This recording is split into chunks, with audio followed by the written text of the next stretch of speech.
Hello everyone and welcome into the Tuesday ONIT College Basketball Show as we take a look at our men's and women's teams' performances from over the weekend.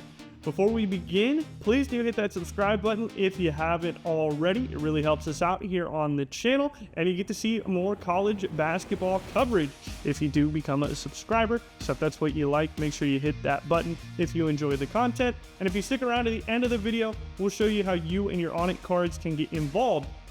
If you submit to our link, we will share off some of your best ONIT polls. That's coming up at the end of the video, so stick around for that if you are interested. But we begin, as always, by taking a look at what's in our college basketball box. What's in the box? Our Tuesday college basketball box features our locally sourced but nationally relevant headlines for all of our ONIT teams, including the multiple top 10 matchups we saw this weekend on the men's and the women's side. We'll take a look at who made the grade with our two Gem Mint 10 performers on the men's and women's side as well. And lastly, we'll tell you our 10 players to watch as we start this first week of February and inch ever closer to March Madness. Let's begin with making the grade and see who earned our top 10 grades. This is making the grade. We had a ton of great performances this weekend, so it was hard to pick just two, but we've got two Gem Mint 10 players, a men's and a women's player. There were a ton of good candidates, like I said, but these two really stood out above the rest. And we'll begin on the men's side. Our men's Gem Mint 10 this week is Graham Ike from Gonzaga. They won again 73-65 against St. Mary's, as the Bulldogs are now up to 22-1 this season before going into a contest against the University of Portland. Ike was coming off a 3-game hiatus, dealing with an ankle injury. We picked up right where he left off, 30 points on 55% shooting, and he was perfect at the free throw line in the win for the Bulldogs. Huge game from him. Only had 4 rebounds, but did have an assist, a block, and a steal as he stuffed the stat sheet. And when you look back at the performances he had before getting injured, this was kind of in a similar vein. He had 23 and 34 against Washington State and Santa Clara. So to come back with a 30-point game after dealing with the ankle injury, that is vintage Graham Ike right there. And with the Bulldogs winning yet again and continuing to pile on to this win streak, he is our Gem Mint 10 player on the men's side, as Gonzaga is having a fantastic season, and he's leading the team in both points and rebounds, earning our Gem Mint 10. Flipping over to the women's side, this was a pretty easy choice because Uconn has been the team that has rolled everybody that they have played recently, and Azzi Fudd helped them do it against number 15th ranked Tennessee. Huge game from Fudd, 27 points, 7 rebounds, 7 assists, 4 steals, 65% shooting. She was just shy of that number at 64.7, and then shot 62.5% from 3. She did it all in this win for Uconn as they take down a ranked team. They haven't been getting tested much in the Big East. This was their first real test in a while, and they went through it with ease thanks to the play of Azzi Fudd, as Uconn stays undefeated at 23-0. And for her, she was coming off a game against Xavier where she only scored 6 points in 27 minutes on the court. Didn't do a whole lot in that game, even though Uconn won it by a massive margin. So for her to turn around from that performance and show up in this way in a game against a really difficult opponent just speaks to her mental fortitude as well as her skill on the court. And for that reason, Azzi Fudd is our Gem Mint 10 performer on the women's side this week. Let me know if you agree or disagree down in the comments, or who you think should have been the Gem Mint 10 performer on either side.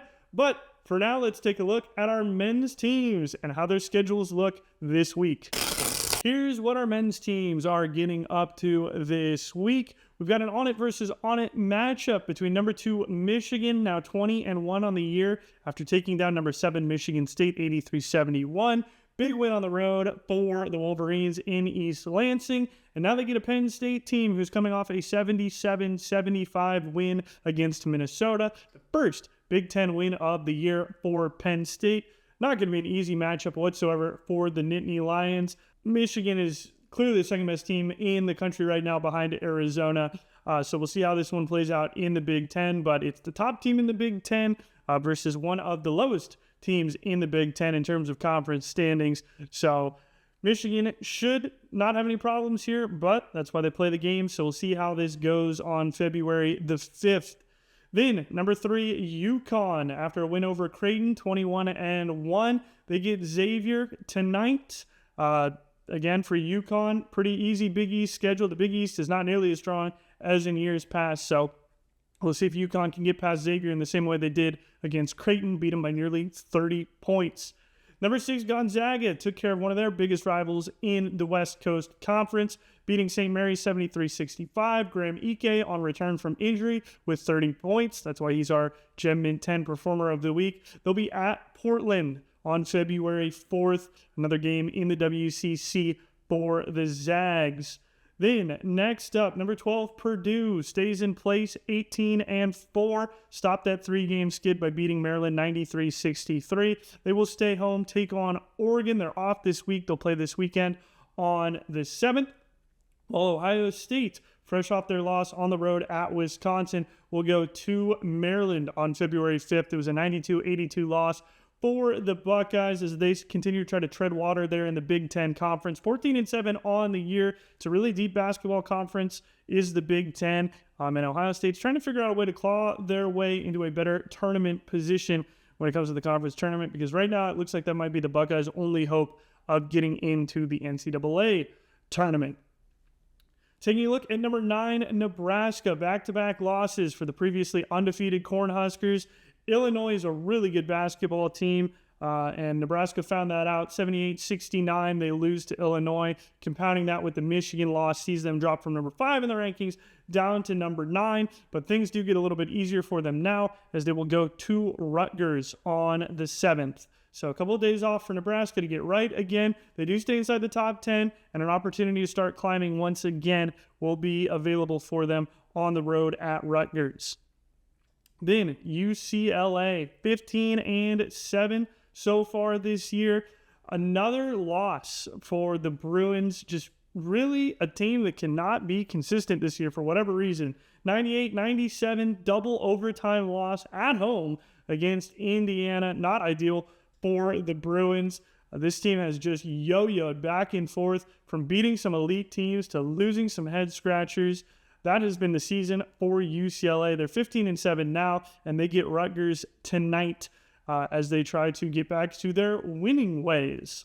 Then, our timeless only schools here. All of these schools are available only on the website, onitathlete.com. You can purchase a timeless subscription, and you can potentially get some men's basketball cards from these schools. You might get women's basketball, you might get football, volleyball. That's what the timeless subscription is. So take a look, check it out on onitathlete.com.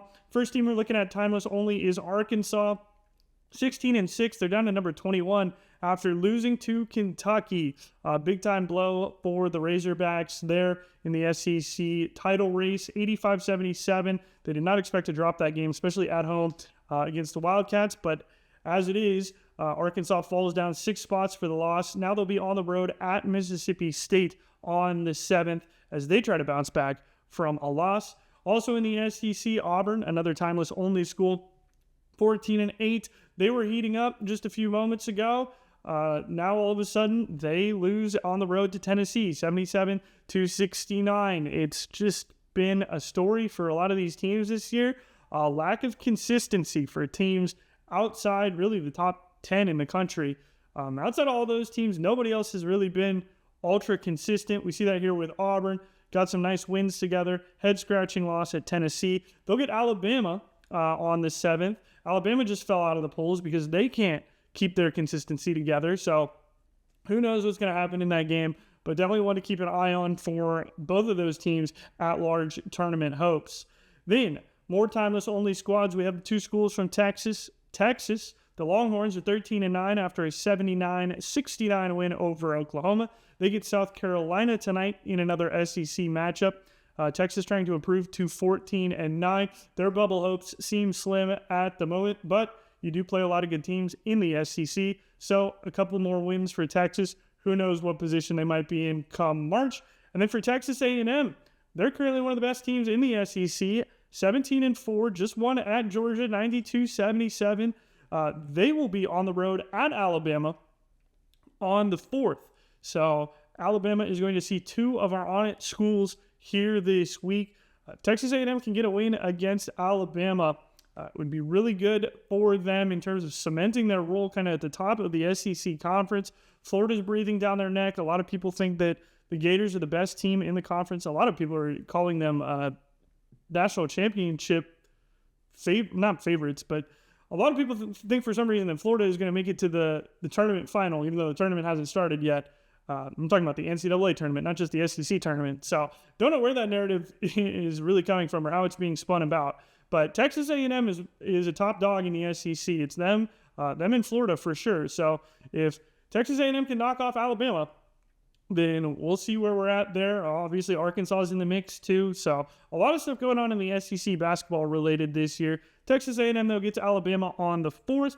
And then our last timeless only school and our last men's school, West Virginia, 14-8, lost by 10 against Baylor, 63-53 on the last day of January. And now they will be on the road at Cincinnati, a game coming up on February 5th, as West Virginia also doing all right for themselves in the Big 12 Conference, just trying to get a decent seed going into the tournament because you never know what could happen when you hit your conference tournament. So the Mountaineers are 14-8, and they'll try to pick up win number 15 on the road at Cincinnati and get another conference win. Lots of stuff going on the men's side this week, but let's transition over and look at the women because we have a ton of good games on the women's side as well. Time to talk about the women. A bunch of good games once again this week on the women's side. And we begin with our only matchup between ONIT teams. That would be number 8, Michigan, staying at home to take on Nebraska. Nebraska just lost to number 11, Ohio State, 90-71. Nebraska was trying to stay in the polls, or trying to get back into the polls after they got knocked out of the polls. Their loss to Ohio State certainly is not going to help them with that. And now they get a Michigan team that's higher up in the rankings than Ohio State on the road. So not going to be an easy test for Nebraska. For Michigan at 19-3, had that big overtime win against number 13 Michigan State. Crazy stuff there at the buzzer in OT as the Spartans nearly tied it. But Michigan holds on, survives on the road. Big win for them, and they'll have a lot of confidence going into this game against Nebraska. So we'll see if they can keep up their spectacular play that they've had as of late. Should be a really entertaining game, though, and a fun one to watch between our two ONIT schools. Then we have number 1 Uconn, still undefeated. An easy win over Tennessee, 96-66. They had no problem with the Lady Vols. They'll be on the road at DePaul in the Big East. That should be a cakewalk of a game for them. Well, number 2 UCLA at 21-1 got a commanding win over number 8 Iowa at home in Los Angeles. The injury bug that has plagued Iowa certainly helped UCLA in that game, but they will take it. Bruins remain undefeated in Big Ten play. They get Rutgers at home as well and look to continue that winning streak in the conference. Then, number 3, South Carolina, fresh off their win over Texas A&M, 22-2, 171-56 on the road in a battle between ONIT schools. They're going back home. They've got Mississippi State on the 5th. Once again, for South Carolina, should be a rather routine game for them. And then number 9, Ohio State at 20-3, the win over Nebraska at home, helping propel them inside the top 10 as they're now ranked number 9 in the latest AP poll. They are on the road at number 25, Washington. This is an interesting game. It's a tough game. You're going across 2 time zones for Ohio State, or 3 time zones for Ohio State. Going to Seattle, you're playing a Huskies team that has an elite scorer on the court at pretty much all times. And so Ohio State is going to have to get their best play from the Cambridge sisters if they're going to win this game. Getting Kitts back would be huge for them as well if Kylie Kitts returns from her shoulder injury. So definitely a game to circle on your calendars there. We got another one coming up that we'll talk about a little bit later. So that is what Ohio State is doing this week. Then we have number 19, Tennessee, just lost, as we mentioned, at Uconn, Not an easy game at all for Tennessee. They hung with them for a while, but just couldn't get over the hump. They'll be on the road at Georgia as they continue their road trip. That game is coming up on the 5th. Tennessee down to number 19 in the latest poll, dropping from number 15. And then USC at 13-9. Blew out Rutgers 71-39. They're coming off the win against Iowa, a win that, according to some, may have saved their season. They're 13-9, though. They need to win a lot of games in February if they want to talk about saving their season and getting into the tournament. So it starts at Northwestern, February 5th. That is the next game for USC. Try to start 2-0 here in the month of February, and that would certainly help get them going on the right track to get off of bubble watch or potentially get a nice seed going into the Big Ten tournament. Maybe they make a run in the tournament and go to the NCAA tournament. So we'll see how it plays out for USC. Time to talk about our timeless only schools, though. So these schools that we're going to talk about, their men's and women's basketball are only available through a timeless subscription. You can go to onitathlete.com to learn more about our timeless product. But number 4, Texas, this is probably the game of the week here in terms of college basketball that we'd be circling. 21-2, number 4, Texas, at home against number 6, LSU. Texas coming off their win over number 10, Oklahoma, 78-70. That game was at home in Austin. They'll stay at home for another top 10 matchup. These are some real SEC conference cementing games here for Texas. If they knock off Oklahoma, they knock off LSU, back-to-back. They might get the opportunity to leapfrog South Carolina since they beat them in a non-conference game this year. So if Texas can win both of these back-to-back, especially after South Carolina lost to Oklahoma, if Texas beats Oklahoma, beats LSU, and they have the win over South Carolina, when next week's AP poll comes out, it might be hard for voters to have South Carolina ahead of Texas. So we'll see if the Longhorns can get it done against LSU. Should be a great game. Definitely would be tuning into this one on February 5th because it is we're just on the verge of this being a top 5 matchup. Then you have Arkansas, lost to Kentucky 93-73 at home to open the month of February. Now 11-12 on the season. They'll stay at home. They'll get Missouri, a team that may be a little bit easier for them. So we'll see if Arkansas can start stringing some SEC wins together. Once again, a timeless only school there. Then Auburn, another one of our timeless only schools, a loss to Ole Miss, number 17 in the country, 71-48 on the road. They'll stay on the road. They will go to Florida, hoping to turn some things around here in the latter stretches of the season as they are now 13-8. Then we have Penn State, 7-15 on the year, lost to Minnesota, 87-66. More Big Ten play coming up for Penn State as well. They're on the road at Purdue. That game will be on February 4th as the Lions try to string together some conference wins. And our last timeless only team is Texas A&M, now 8-10 on the year after losing to South Carolina last night in the 71-56 loss. It doesn't get much easier for them. They will be at home on February 8th, but it's against number 21 ranked Alabama. So another tough game coming up for Texas A&M. They'll try to play spoilers, see if they can knock Alabama out of the top 25 if they could get an upset win at home. But that is what our women's teams are getting into this week. Now let's take a look at our 10 players that we think you should be watching over the course of the upcoming week. You know how it goes, folks. This is our players to watch section. We give you our 10 names we think you should be taking a look at over the course of this week. 5 men, 5 women, starting here with Fletcher Loyer from Purdue. As the Boilermakers try to battle to get back inside the top 10, I think that Loyer is a guy you should be paying attention to. I know that Braden Smith gets a lot of attention, but Loyer is one of the better scorers on this team. He plays a really all-around game as well. Just one of the guys that can help out Purdue, both on the offensive end and on the defensive end. And if Purdue's going to get back inside the top 10 with a tough Big Ten schedule coming up, I think Fletcher Loyer is a player that you should be paying attention to for the Boilermakers. On the women's side, Angela Dugalic for UCLA just had a great game, 22 points, 5 steals for the Bruins in their win over Iowa. She picked one of the biggest games of the year for UCLA to have her best game of the season. And I think this game might be a springboard for her going forward throughout the rest of the season. So keep an eye on her and see if she can have some more big performances. Then you got Rayshawn Agee for Texas A&M. Talked a lot about how Texas A&M is one of the premier teams in the SEC right now in terms of record.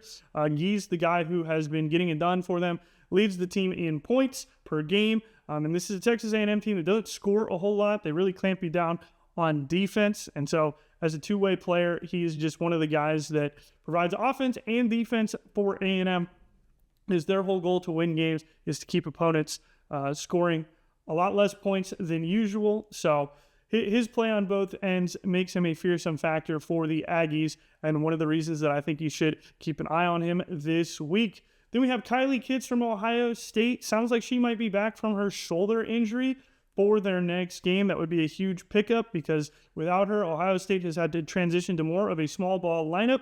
If she can come back and slot right back into getting around 9 rebounds a game, that would definitely help Ohio State as they continue to sludge through their very tough Big Ten's conference schedule. Then we got Brennan Lorient for West Virginia. The Big 12 hasn't maybe been the best conference this year as compared to some of the times it's looked in years past, but Lorient for West Virginia is doing everything he can to keep West Virginia alive in the title race as they look to get into the conference tournament. Right behind Hunter Huff in points per game.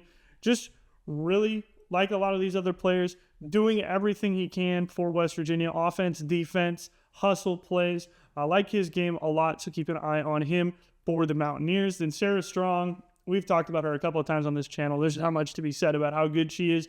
Uconn is humming right now. She's one of the catalysts for that team. So watch and see if Sarah Strong can do something amazing this week. Then Yaxel Lendenborg for Michigan. Amazing player. Just had 26 and 12 in a top 10 matchup on the road at Michigan State. He's a big reason why they moved up in the polls this week from number 3 to number 2. If Arizona slips up and if Lendenborg can keep carrying Michigan, they could end up back in the number 1 spot here potentially. So keep an eye on that. Then Harrison Koulibaly for Auburn. Great player, just a freshman from Paris, France, leading the Auburn team in scoring on the women's side.